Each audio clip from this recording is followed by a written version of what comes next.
Dambuhalang bagyo na may international name na Fong-Wong papasok na ng ating Philippine Area of Responsibility o PAR.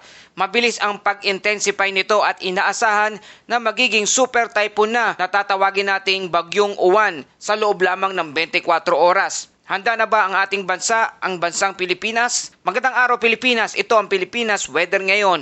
Narito na ang ating update sa panahon. Kung bago ka lamang sa ating channel, please like, share, and subscribe para lagi ka updated sa panahon. Salamat sa iyong suporta. Mga kababayan, ngayong araw ng Biyernes, November 7, 2025, patuloy na lumalakas ang bagyong Fong-Wong habang ito ay kumikilos pakanluran, hilagang kanluran, west-northwestward sa bilis na 20 km per hour. Sa may Philippine Sea, hilagang silangan ng Palau. Ang saktong location nito ay 1,315 km silangan ng Eastern Visayas na nasa labas pa ng ating Philippine Area of Responsibility. May taglay pa rin itong hangin na umaabot na ng 100 km per hour malapit sa gitna at may pagbugso na umaabot na ng 125 km per hour. Ang sentro ng bagyo nito o central pressure ay nasa 980 HPA at ang lawak ng bagyong nito ay umaabot na po sa hanggang 720 km mula sa gitna. Sa kasalukuyang forecast, papasok na ito sa Philippine Area of Responsibility o PAR mamayang gabi o kaya bukas ng madaling araw, November 8. At kapag pumasok na, bibigyan na ito ng local name na pangalan na Bagyong Uwan. Ang ikalawang bagyo sa buwan ng Nobyembre at ika-22 bagyo naman sa taong 2025. Mga kababayan, pagdating ng linggo ng gabi, November 9 o lunes ng madaling araw, November 10, inaasahan na tatama ito sa kalupaan o maglalandfall na ito sa pagitan ng Southern Isabela o kaya naman ng Northern Aurora. Matapos nito, tatawid ito sa kabundukan ng Northern Luzon bago muling lumabas sa West Philippine Sea sa lunes naman ng tanghali o kaya ng hapon. At narito ang forecast intensity ayon sa Pag-asa, ang International Weather Model. Mabilis itong lalakas at posibleng maging isang super typhoon sa loob lamang ng 24 oras o kaya naman hanggang 36 na oras. At posibleng tumama ito sa kalupaan. Sa peak intensity nito mga kababayan, ibig sabihin sa sobrang lakas o sa pinakamalakas nito o taglay ng isang super typhoon na bagyo. Kaya narito ang ating wind signal update. Maaring magsimula ang pagtaas ng tropical cyclone wind signal sa mga rehiyon ng Southern Luzon, Eastern Visayas at Caraga mamayang hapon o kaya mamayang gabi na po mga kababayan. Ang pinakamataas na posibleng itaas ay signal number 5. At sa ating weather deterioration sa linggo November 9 simula na po ang paglala ng ating panahon dito sa partikular sa buong Luzon. At sa Lunes ng Martes, November 10 to 11, matinding pag-uulan at pagbaha na po ang ini-expect na po natin dyan at ang bagyong mapanganib na hangin sa lugar ng Northern at Central Luzon. Kaya sa ating mga kababayan dito sa buong Luzon, kabilang ang Bicol Region area, patuloy na po tayong maging antabay. Maghanda na po tayo, ang lahat ng ating mga kakailanganin ay patuloy na po nating ihanda ngayon pa lamang. Habang mas maayos pa ang ating panahon, pag-isipan na po natin ang anumang mga bagay na dapat nating i-safety, ihanda, ilagay sa tamang lagayan sa lugar na hindi mapapahamak kung ito man ay babahain o kung tataas man ang tubig sa inyong mga lugar. Dahil dito, asahan na ang storm surge o pagtaas ng tubig sa dagat sa mga baybayin dagat ng Northern Luzon at sa silangang bahagi ng Central at Southern Luzon. Ayon sa Pag-asa, maaring maglabas ng storm surge warning bukas. At sa ating marine condition, moderate to rough seas sa northern at eastern seaboard ng Luzon at Visayas ngayong araw.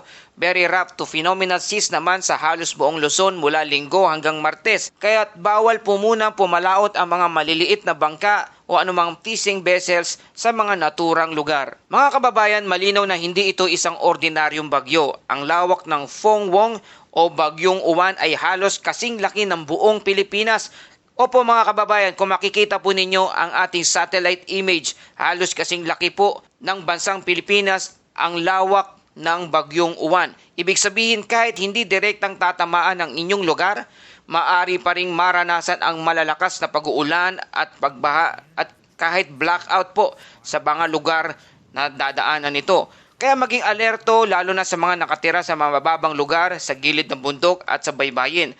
Habang papalapit ang bagyong Uwan o Super Typhoon Uwan na, sabay tayong manalangin na ito'y humina bago tumama o kaya naman ipanalangin po natin mga kababayan na ito'y umiwas sa kalupaan ng ating bansang Pilipinas. Sa kaalaman mga kababayan, alam nyo ba ang pangalang Fong Wong ay isang Chinese word na nangangahulugang Phoenix. Sa nakaraan, ilang bagyo na ang gumamit ng pangalang ito, kabilang na ang Typhoon Fong Wong noong 2008 na nagdulot din ng matinding pagbaha sa Taiwan at Luzon. Ngunit kung magpapatuloy ang lakas nito ngayon, maaring ito ang pinakamalakas na bersyon ng Fong Wong sa kasaysayan ng tropical cyclone sa Pacific region. Kaya narito ang malawakang pag-ulan at pagbaha na dulot ng Super Typhoon Bagyong Uwan. Para sa ating heavy rainfall outlook mula sa Pag-asa Forecast, sa darating na linggo, November 9, aabot sa 200 mm o higit pa na buhos ng ulan o sinasabi nating torrential rain. Sa lugar ng Catanduanes, naabot na 100 to 200 mm na buhos ng ulan, heavy to intense rain sa Northern Samar, Eastern Samar, Sorsogon, Albay, Camarines Sur at Camarines Norte.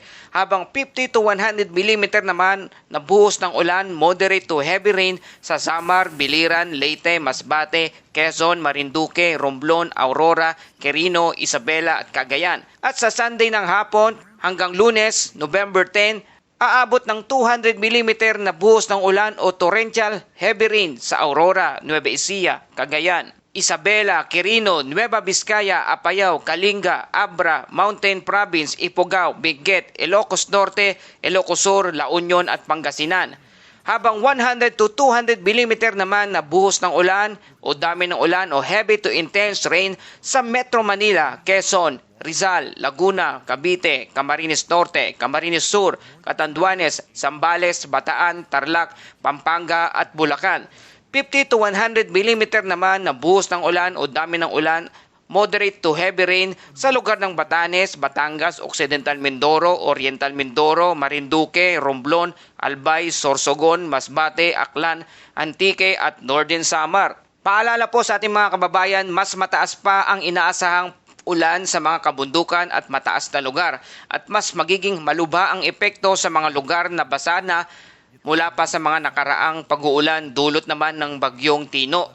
Ayon sa Pag-asa, narito ang babala sa mga lokal na NDRRMC at local government unit ay pinapayuhang magpatupad na ng preemptive evacuation kung kinakailangan lalo na sa mga lugar na mas madalas bahain at gumuho. Maglalabas po ang Pag-asa sa regional offices ng heavy rainfall warning at thunderstorm advisories sa kani-kanilang mga nasasakupan. Sa ating mga kababayan, malinaw na hindi lamang hangin ang banta ng Super Typhoon Uwan, kundi matinding ulan na maaring magdulot ng malawakang pagbaha at landslide sa mga apektadong lugar. Sa dami ng lugar na na-forecast rains mula Bicol hanggang Ilocos, halos buong Luzon ay maapektuhan.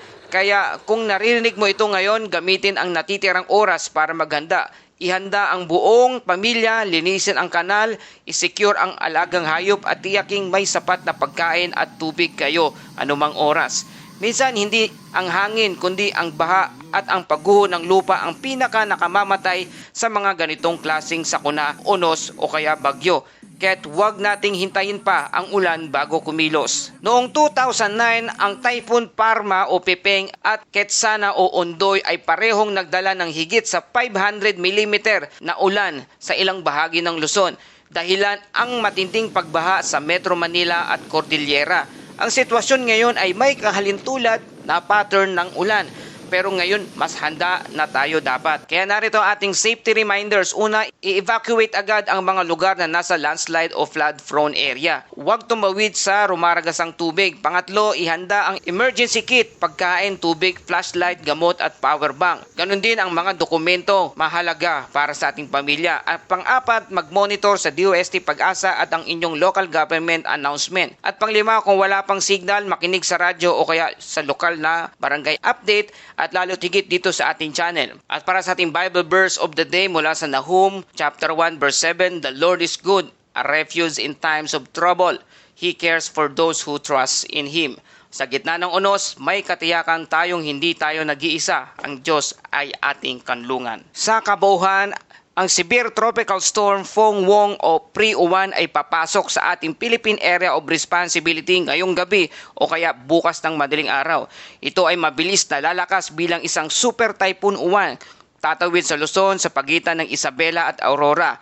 At sa darating ng linggo ng gabi hanggang Lunes ng umaga, inaasahan ang malawakang ulan sa Bicol, Cagayan Valley, Central Luzon at Metro Manila.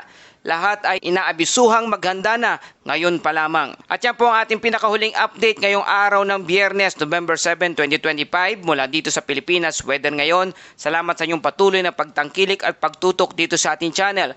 Huwag kalimutan mag-like, share and subscribe para lagi kang updated sa panahon. Ito ang Pilipinas Weather Ngayon na lagi nagpapaalala, maghihanda, magiligtas, mag-alerto. Ingat tayong lahat.